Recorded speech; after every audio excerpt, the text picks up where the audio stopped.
Start. যদি টাকা দেবে না অন্নপূর্ণা ভান্ডারের, তাহলে সবারই স্টপ রাখুক, আগে সবার ইনকোয়ারি হোক, 5-6 মাস পর আবার শুরু করুক পোর্টালটা, আমরা রাজি আছি। কিন্তু আমাদের বাড়ির সামনে মেয়েরা পাবে, কেউ পাবে না, ওইটা মানবো না। বিজেপি সরকার, এই সরকারের বিরুদ্ধে আমাদের কোনো অভিযোগ নেই। এই সরকার কি বলেছে ভয় আউট ভরসাহীন। তাহলে কেন আমাদেরকে ভয় দেখিয়ে এখানে বিডিও স্যারকে ঢুকতে যাওয়া হচ্ছে না বিডিও অফিসে? কেন ঢুকতে? আমরা কি মারধর করবো না? কি করবো? কিছু করবো না, আমরা আলোচনা করতে যাই স্যারের সাথে।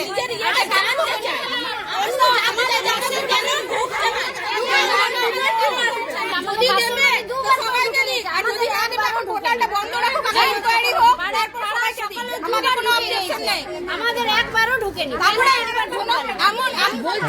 এমন অনেক কিছু আছে।